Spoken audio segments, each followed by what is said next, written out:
नमस्कार, मैं हूं रिहान अली और आप देख रहे हैं नेशन 24 न्यूज़। और नेशन 24 न्यूज़ पर आप देख रहे हैं हमारा खास कार्यक्रम यूपी का युवराज कौन, जिसके तहत हम लोग उत्तर प्रदेश के विभिन्न जो समीकरण हैं उन पर बात कर रहे हैं और ये जानने की कोशिश कर रहे हैं कि आगामी 2022 के विधानसभा के चुनाव में कौन होगा यूपी का युवराज। क्या समीकरण है, क्या पार्टियों की सक्रियता है, क्या पॉलिसी है, क्या प्लानिंग है 2022 के चुनाव को लेकर के। आज हमारे खास कार्यक्रम के लिए ठाकुर किरणपाल राणा जी, जो प्रगतिशील समाजवादी पार्टी के क्षेत्रीय मुस्लिम महासभा के प्रदेश अध्यक्ष हैं, वो हमारे साथ हैं। हम उनसे जानने की कोशिश करेंगे कि क्या कुछ पॉलिसी और प्लानिंग प्रगतिशील समाजवादी पार्टी की प्रदेश स्तर पर चल रही है। सर, बहुत बहुत स्वागत है आपका नेशन 24 न्यूज़ पर। धन्यवाद। सर, आप मुझे ये बताइएगा कि 4 महीने बाकी है उत्तर प्रदेश में विधानसभा के चुनाव के। तो प्रगतिशील पार्टी की जो है वो चुनाव को लेकर के किस तरीके की तैयारियां है, क्या पॉलिसी और प्लानिंग जो है बना रही है पार्टी? हमारे राष्ट्रीय अध्यक्ष माननीय शिवपाल यादव जी प्रगतिशील समाजवादी पार्टी की परिवर्तन यात्रा लेकर पूरे प्रदेश के अंदर घूम रहे हैं। हर जिले में हम जा रहे हैं और हमें बहुत बड़ा रेस्पॉन्स मिल रहा है और पार्टी के साथ में कार्यकर्ता बड़ी मजबूती से जुड़ रहे हैं, मजबूती के साथ खड़े हैं और पार्टी का जनाधार बढ़ता जा रहा है। और हमारा उद्देश्य ये है कि प्रदेश में एक अच्छी सरकार बने, ईमानदार सरकार बने, भ्रष्टाचार न हो, गुंडागर्दी न हो। आज प्रदेश की स्थिति यह हो गई है कि भ्रष्टाचार है, गुंडागर्दी चरम सीमा पर है और एक ऐसा भाजपा की तरफ से ऐसा मैनिपुलेट किया जा रहा है कि जैसे कि जनता के रखवाले यही हो, कोई और नहीं है। इनकी तरफ से तरह तरह की ये बातें भी होती हैं कि जैसे कि यही देशभक्त हैं और कोई देशभक्त नहीं है।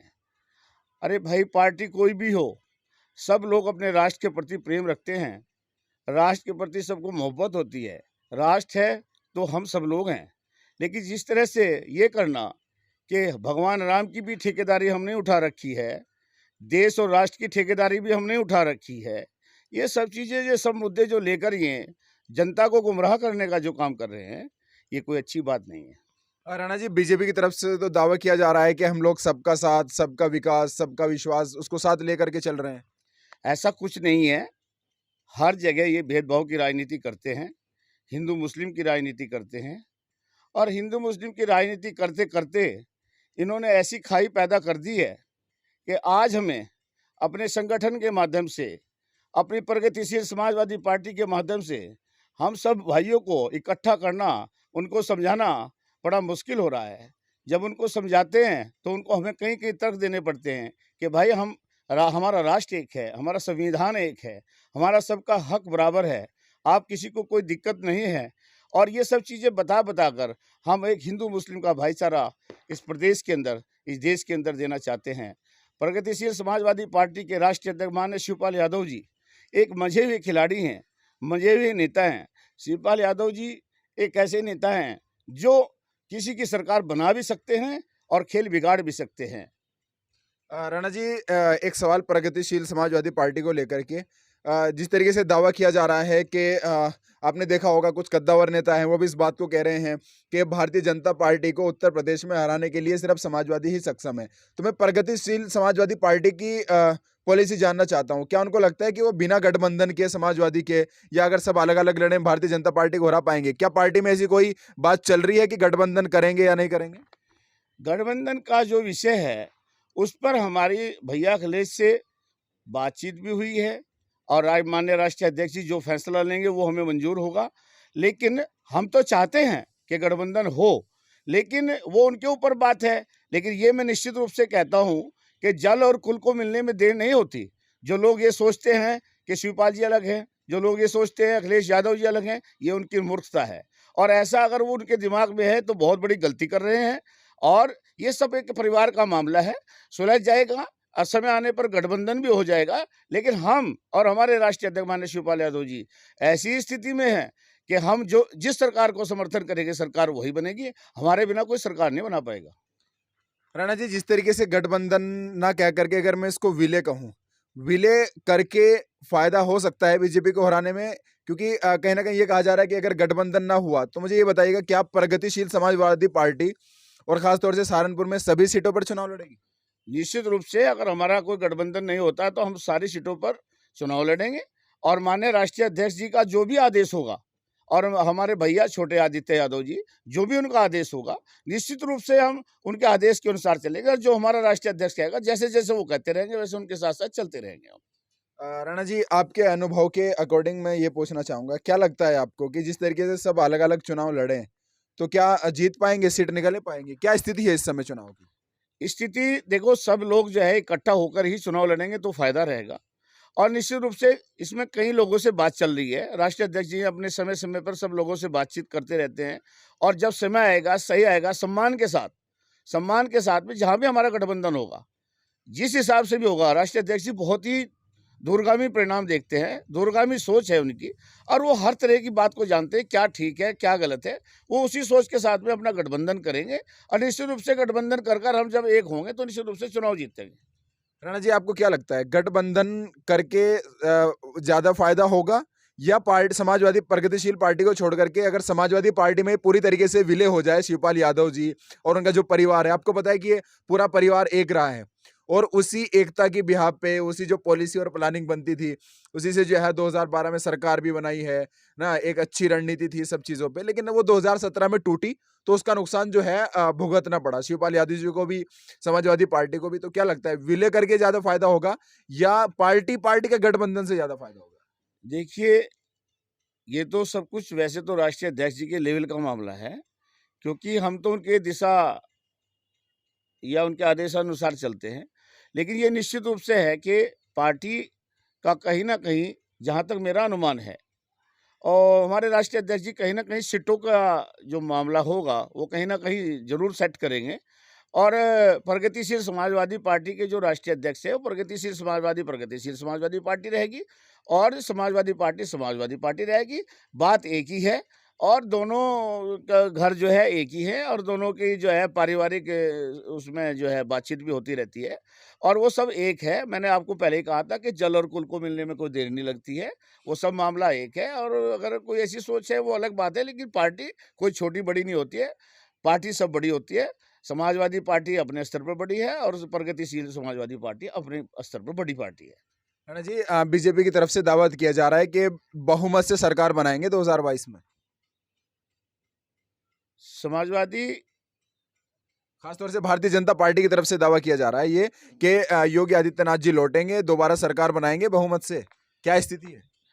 योगी आदित्यनाथ जी जो दोबारा उत्तर प्रदेश के अंदर सरकार बनाने की बात करते हैं, आप ये देखिए, मैं तो ये अनुमान लगा रहा हूँ कि गुंडागर्दी घटने की बजाय बढ़ रही है।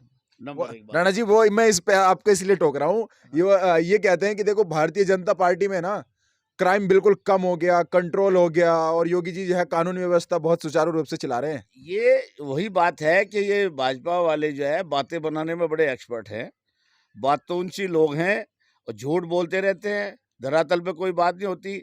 आप ये देखिए, गैस का जो सिलेंडर जो है वो 1000 रुपये का सिलेंडर मिल रहा है अब। पहले हमारी सरकार में 400-500 रुपये का सिलेंडर मिलता था, 300-400 रुपये की सब्सिडी मिलती थी। आज क्या स्थिति है कि 1000 रुपये का सिलेंडर है, पेट्रोल 110 रुपये लीटर हो गया है, डीजल 100 रुपये हो गया है, दालें महंगी हैं, तेल महंगा है। एक सामान्य परिवार को अपना जीवन चलाने के लिए ऐसे परेशान होना पड़ रहा है, इतनी दिक्कतें उठानी पड़ रही है कि अगर किसी की सैलरी 50,000 रुपये मिनिमम है, तो वो एक अपने घर में 4 सदस्यों का खर्चा भी चलाना उसको बड़ा मुश्किल हो रहा है। बहुत बुरी स्थिति में है और अगर आप जो है आर्थिक दृष्टि से ये देखें कि जो अंदरूनी मामले हैं, तो वो इतने भयानक हो गए हैं कि आप सोच नहीं सकते। जिस तरीके से महंगाई की आप बात कर रहे हैं कि गैस सिलेंडर महंगा हो गया और ये महंगा हो गया, तो एक बड़ा तबका तो ये कह रहे हैं कि देखो देश चलाना है, मुख्यमंत्री जी को भी और प्रधानमंत्री जी को भी, मुख्यमंत्री जी को प्रदेश चलाना है, प्रधानमंत्री को देश चलाना है, कि उन सारी चीज़ों के लिए इसलिए टैक्स बढ़ा रहे हैं, इसलिए महंगाई हो रही है कि एक तरफ देश भी तो चलाना है ना, ये कह रहा था एक बड़ा समुदाय। देश ऐसे नहीं चलता जैसे ये लोग सोचते हैं। देश, इस देश की जनता को खोखला करके, इस जनता को भूखा मार के, इनकी आर्थिक व्यवस्था डाउन करके, किसान को मोहताज करके, किसान की फसल को बर्बाद करके किसान को रेट कुछ और देते हैं, बात कुछ और करते हैं। जब वो फसल कटती है, बिकती है, तैयार होकर मंडी में जाती है, उसकी दुर्दशा इतनी हो रही है, किसानों की ट्रेलियां लाइन में खड़ी हैं, कोई लेने वाला नहीं है। धान 1300-1400 रुपये, गेहूँ 1300-1400 रुपये, और यहाँ तक जो है स्थिति है कि ये आड़ती भी और जो अन्य लोग भी जो लेने वाले हैं, जो बीच के बिचौलिए हैं, आज भी हैं, वो भी इस तरह की पोजीशन है कि भाई जो रेट होगा वो देंगे, हम आपको 1900 या 2000 का रेट कहाँ से दे देंगे। भारतीय जनता पार्टी दावा कर रही है राणा जी कि देखो किसानों की स्थिति हमने सही की है ना, कि क्रय केंद्र खोल दिए हैं धान के, गन्ने का पेमेंट कर रहे हैं और गन्ने का पेमेंट 25 रुपए बढ़ा भी दिया प्रति क्विंटल पे। तो इस तरीके का दावा जो किया जा रहा है उसकी धरातल पे ये जो क्रय केंद्र खोले हुए हैं कि हम ये हमारा पूरा धान उठ जाएगा, हमारा पूरा गेहूँ क्रय केंद्र पे बिक जाएगा। आप देखिए रजिस्ट्रेशन होता है, रजिस्ट्रेशन के बाद में वहाँ जितना उसके पास धान होता है वो उतना वहाँ बेच नहीं पाता। फिर स्थिति क्या होती है कि अगर किसी के पास 100 बोरे हैं, तो 100 बोरे में वो वहाँ 50 तोड़े, 50 कहाँ लेके जाएगा? वो पूरा माल वहाँ उठ ही नहीं पाता और रजिस्ट्रेशन का रजिस्ट्रेशन ही रह जाता है। और कहने को है क्रय केंद्र खुल रहे हैं, यही तो इनकी बनावटी बातें हैं, यही तो इनके जुमलेबाजी हैं। तो क्या लगता है राणा जी, जिस तरीके से किसान आंदोलन भी 10-11 महीने हो गए वो भी चल रहा है और किसानों ने महापंचायत भी की है और कई बड़े जो है किसानों की आपने सक्रियता देखी होगी, तो क्या लगता है 2022 के चुनाव पे उसका असर पड़ेगा? 2022 के चुनाव पर निश्चित रूप से असर पड़ेगा और निश्चित रूप से इन लोगों की हार होगी। मैं आपको ये वादे के साथ कहता हूँ और ये भी बता रहा हूँ आपको, जनता इसका सबक सिखाएगी, किसान इसका सबक सिखाएगा, मजदूर इसका सबक सिखाएगा, महंगाई इसका कारण बनेगी और कई मुद्दे ऐसे हैं, तो इसको जरूर निश्चित रूप से इनको कहीं ना कहीं इसकी सजा भुगतनी पड़ेगी। 2022 के चुनाव की अगर बात करें राणा जी, प्रदेश की स्थिति या आपका पैतृक है जिला सहारनपुर, बेहट विधानसभा, अगर इधर की स्थिति की बात करें तो क्या कुछ बड़ा बदलाव जनता में आ रहा है? जनता क्या चाहती है? क्या मूड है जनता का? जिस तरह से आप लोगों के बीच में जाते हैं, देखते हैं, बात करते हैं लोगों से, तो क्या कुछ समीकरण निकल के आ रहे हैं? क्या कुछ बड़ा बदलाव आ पाएगा 2022 देखिए, में? हमारी बेहट विधानसभा की स्थिति तो ऐसी है कि देखो यहाँ पे बहुत मजदूर और पिछड़ा हुआ हमारा इलाका है। यहाँ सब लोग जो है, जो किसान है वो छोटा किसान है, कोई बड़ा किसान नहीं है यहाँ पर। कोई 10 बीघे का है, कोई 20 का है, कोई 25 का है, कोई 50 का है और छोटा किसान है। और जब उसकी फसल इस तरह से बर्बाद होती है तो बताओ वो इनको वोट कहाँ से दे देगा? निश्चित रूप से मजदूर की स्थिति ये है कि मजदूर को जो है दर-दर भटकना पड़ रहा है। वो कहीं का नहीं रहा है, उसको कोई रोज़गार नहीं मिल रहा है, नौकरी उसके पास नहीं है, पढ़े-लिखे घर पे बेरोज़गार घूम रहे हैं। तो ऐसी स्थिति है, तो ऐसी स्थिति में जो है बताओ इनको कौन वोट देगा? और बेहट विधानसभा में सबसे बड़ा फैक्टर तो ये है कि यहाँ अगर बाग वगैरह जो ना हो, अगर किसान के पास बाग ना हो और थोड़ा जो है ये तहसील क्षेत्र हमारा जो है बेहट विधानसभा का, अगर ये थोड़ा-सा ना हो तो यहाँ तो भुखमरी के कगार पे बेहट विधानसभा है। यहाँ तो बहुत ज़रूरत है, पानी की यहाँ किल्लत है, घाट क्षेत्र में पानी नहीं है, बहुत बुरा हाल है यहाँ, नलकों की कमी है। और नेता बोलते रहते हैं भाजपा के हमने पानी वहाँ भी दे दिया और वहाँ भी दे दिया, पानी कहीं नहीं है। अब जाके पूछ लीजिए घाट क्षेत्र में जाकर देखो पानी का बुरा हाल है, पानी है ही नहीं। और घाट क्षेत्र में छोड़ो, अब जो हमारा ब्लॉक स्तर में सड़ौली मुजफ्फराबाद में देखो पानी घरों के जो नल हैं उनके भी कहीं-कहीं नीचे चला गया पानी का स्तर जो है, वहाँ पानी नहीं है, पानी की बड़ी किल्लत उठानी पड़ रही है आजकल। राणा जी, अगर खास तौर से बेहट विधानसभा के विकास की बात की जाए तो हमारे जो विधायक हैं नरेश सैनी जी, तो वो भी कहते हैं कि उनको उनको भी कहा जाता है कि ये विकास पुरुष हैं। देखो उन्होंने उघाड़ क्षेत्र में बहुत ज़्यादा विकास कर दिया, है ना? बहुत रास्ते जोड़ दिए, पुल बना दिए और बहुत सारे के विकास का दावा तो वो भी कर रहे हैं बेहट विधानसभा में। ऐसा है, अगर कांग्रेस विकास करती तो कांग्रेस का ये हाल ना होता। कांग्रेस की तो बात ही छोड़ दो, कांग्रेस तो कहीं मैदान में है ही नहीं। अगर कांग्रेस विकास करती है और कांग्रेस इस लायक होती तो आज ये भाजपा जैसा जो जख्म है, ये जो लोगों के ऊपर लाद दिया, ये लदे थोड़े ही था। ये सब कांग्रेस की देन है कि ये जो भाजपा जैसा जख्म जो है आज जनता झेल रही। राणा जी, अगर बेहट विधानसभा की बात की जाए, अभी तक पार्टी स्तर पे बात चल रही है, समाजवादी पार्टी अपना प्रत्याशी देख रही है, कांग्रेस अपना प्रत्याशी देख रही है, सब प्रत्याशी। क्या प्रगतिशील पार्टी बेहट विधानसभा में चुनाव लड़ने की तैयारी कर रही है 2022 की? निश्चित रूप से प्रगतिशील समाजवादी पार्टी, अगर हमारा गठबंधन होता है तो गठबंधन के तरीके से माननीय राष्ट्रीय अध्यक्ष शिवपाल यादव जी के आदेश पर जो भी होगा वो किया जाएगा। अगर हमें लड़ना पड़ा तो निश्चित रूप से लड़ेंगे और दमदार तरीके से चुनाव लड़ेंगे और पूरे प्रदेश के अंदर प्रगतिशील समाजवादी पार्टी अच्छे विधायकों के साथ आएगी और हमारे बिना सरकार नहीं बनने किसी की। राणा जी, बेहट विधानसभा की मैं खास तौर से बात कर रहा हूँ क्योंकि लगभग जो है वो चाहे भारतीय जनता पार्टी हो, जो लोग टिकट लेना चाहते हैं या जो चुनाव के इच्छुक हैं, उनकी सक्रियता बढ़ती हुई जा रही है। बेहट विधानसभा में खास तौर से प्रगतिशील समाजवादी पार्टी किसके फेस को आगे करेगी, किसके चेहरे पे चुनाव लड़ना चाहेगी? अगर गठबंधन ना हुआ, अलग लड़ी, तो कौन होगा प्रत्याशी प्रगतिशील समाजवादी पार्टी का? निश्चित रूप से आगे तो हमारे राष्ट्रीय अध्यक्ष शिवपाल यादव जी का जो निर्णय है, वो हमें अंतिम निर्णय होगा, उनका आदेश होगा हमारे लिए। लेकिन मैं प्रयास कर रहा हूँ कि मैं निश्चित रूप से बेड विधानसभा का चुनाव लड़ूँ और पूरे दमदार तरीके से लड़ूँगा। और अगर गठबंधन होता है और जो भी राष्ट्रीय अध्यक्ष का आदेश होगा, फिर मैं उस पे अपना अमल करूँगा। राणा जी, अगर गठबंधन नहीं होता है और प्रगतिशील पार्टी चुनाव लड़ती है और आप कैंडिडेट होते हैं प्रगतिशील पार्टी के, तो राणा जी के क्या मुद्दे होंगे? क्या समस्याएं देखते हैं बेट विधानसभा में? किन मुद्दों को लेके जनता के बीच में जाएंगे? मैं निश्चित रूप से पहला मुद्दा पानी की जो किल्लत है, घाट क्षेत्र में बहुत ही ज़्यादा दिक्कत है घाट क्षेत्र में। एक मेरा वो मुद्दा होगा, एक भ्रष्टाचार के खिलाफ लड़ाई होगी, दूसरे नंबर पर महंगाई के खिलाफ लड़ाई होगी और जो विकास है, जहाँ नाली, खड़ंजा, जहाँ सड़कें नहीं हैं, आरसीसी नहीं है, जो पिछड़ा क्षेत्र है हमारा, इधर बड़कला साइड से, इधर से जो है आपका कोठरी वगैरह, जो मुजफ्फराबाद क्षेत्र का जो एरिया है, बहुत ही पिछड़ा हुआ एरिया है, वहाँ पानी की बहुत ज़्यादा किल्लत होती है। तो ऐसा बहुत एरिया है बेड विधानसभा में, जहाँ बहुत ज़्यादा काम कराने की ज़रूरत है और कुछ ऐसी योजनाएं लाने की भी ज़रूरत है जो किसान को सीधा डायरेक्ट फ़ायदा मिले। और वो फ़ायदा जब मिलेगा, अगर सीधा उसके अकाउंट में पैसा जाए, जैसे चाहे वो कृषि ऋण से संबंधित माफ़ी की योजना हो, या वो बिजली बिल माफ़ करने की योजना हो, पानी के बिल माफ़ करने की योजना हो, तो ऐसे हम योजना लाएंगे जिससे कि निश्चित रूप से सीधे एक बार उसको पूरा का पूरा फ़ायदा मिले, क्या नाम, किसान को या बिजली बिल को, जैसे भी ये सीधा फ़ायदा मिले। जब उसको सीधा फ़ायदा मिलेगा तो वो रिलैक्स होएगा, जब उसके ऊपर से कर्जा उतरेगा। तो क्योंकि कर्जा बहुत बढ़ गया है और बैंक से जो पैसे ले लेता है, उसपे के पास दिए नहीं जाते। उसकी प्रॉब्लम ये है कि जब एक्सपेंसेस इतने हैं, ज़िम्मेदारियाँ इतनी होती हैं परिवारों के ऊपर, वो नहीं दिए जाते और उसके बाद क्या होता है, वो एक्सपेंसेस बढ़ जाते हैं और वो कर्जा जो है वो देने में असमर्थ हो जाता है। तो उसके लिए कुछ ऐसा टर्नओवर बनाने का प्रयास किया जाएगा, इनकी तरीके से नहीं कि आय दो दुगनी होगी। कहाँ आय दुगनी हुई? आज तक कोई दुगनी आय नहीं हुई, कुछ नहीं हुई, सब जुमलेबाजी है। लेकिन हम निश्चित रूप से प्रगतिशील समाजवादी पार्टी के माध्यम से, अपने राष्ट्रीय अध्यक्ष माननीय शिवपाल यादव जी के माध्यम से कहीं न कहीं ऐसी योजना लाएँगे, निश्चित रूप से सीधा फ़ायदा मिलेगा जनता को। किसानों की अगर बात की जाए राणा जी, तो किसानों के लिए तो भारतीय जनता पार्टी कर रही है कि देखो किसान सम्मान निधि हमने दी है, सीधे अकाउंट में पहुंच रहे हैं और किसानों के अकाउंट में के सम्मान दिया है हमने किसानों को, किसान सम्मान निधि दी है। जिस तरीके से आप किसानों की बात कर रहे हैं, तो बीजेपी भी दावा करिए किसान सम्मान निधि देने का। किसान सम्मान निधि जो इन्होंने देने का वादा किया है, जो छुट-पुट मिल भी रही हैं। बहुत से लोग ऐसे हैं जिनके पास ज़मीन है, आज भी नहीं मिल रहा उनको पैसा। वो फिर रहे हैं कचहरी में। अभी एक बागू वाले से आया था मेरे पास, अभी 10 दिन पहली बात बता रहा हूँ आपको, वो मुझे कहने लगा कि कहने लगा, "राणा जी, हमारे तो वो पैसे ही नहीं आ रहे।" अब वो फिर रहा है दर-दर भटकता हुआ। वो मैंने उसको बल्कि कहा था, "भई 2-4 दिन में आ जाइए, उसके बाद फिर तेरा काम देखते हैं।" ऐसे बहुत किसान हैं जिनको ये कह रहे हैं कि सम्मान निधि दे रहे हैं, 2000 रुपए दे रहे हैं, नहीं मिल पा रहे हैं भाई। बहुत लोग ऐसे हैं जिनको नहीं मिल पा रहे हैं। बस इनकी बस क्या नाम जो है, इनकी किताब में है बस कि दे रहे हैं बस।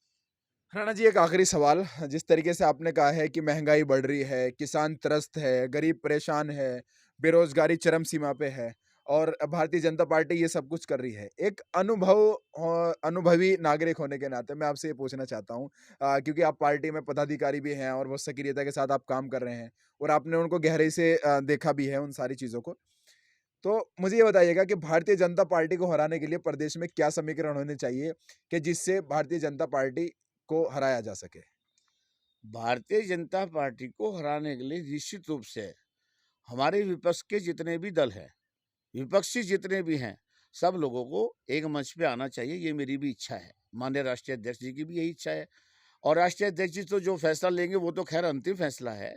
लेकिन मेरा अनुभव और मैं अपने प्रगतिशील समाजवादी पार्टी की प्रति और जो हमारी अपनी सोच है और हमारे जो नेताओं की सोच है, वो ये है कि हम सब लोग अपना एक गठबंधन करें और इस गठबंधन को बनाकर एक मुश्त और एक साथ सब लोग मिलकर भारतीय जनता पार्टी के खिलाफ लड़ें। और निश्चित रूप से अगर हम सब लोग एक होकर लड़ेंगे, तो कहीं न कहीं निश्चित रूप से इसके रिजल्ट भी आएँगे और भारतीय जनता पार्टी का उत्तर प्रदेश से सफाया हो जाएगा। बहुत बहुत धन्यवाद राणा जी हमसे बात करने के लिए। तो ये थे हमारे साथ ठाकुर किरतपाल राणा जी, जो हमें बता रहे थे कि क्या कुछ पॉलिसी और प्लानिंग प्रगतिशील समाजवादी पार्टी की है 2022 के चुनाव को लेकर के। और जिस तरीके से कहा जा रहा है कि महंगाई बढ़ रही है या बेरोजगारी बढ़ रही है, जनता त्रस्त है, किसान परेशान है और भारतीय जनता पार्टी की पॉलिसी और प्लानिंग जो है वो उनके लिए सही नहीं है। तो 2022 में उनको हराने के लिए क्या कुछ समीकरण हो सकते हैं? क्या सभी प्लेटफॉर्म पे एक प्लेटफॉर्म पे आ सकते हैं? ये भी एक बड़ा सवाल होगा, या एक प्लेटफॉर्म पे आके लड़ सकते हैं, तो क्या उसके सकारात्मक जो है वो नतीजे हमारे सामने आ सकते हैं। अपने सहयोगी शाहजान के साथ नेशन 24 न्यूज़ पर मैं रिहान अली। जय हिंद।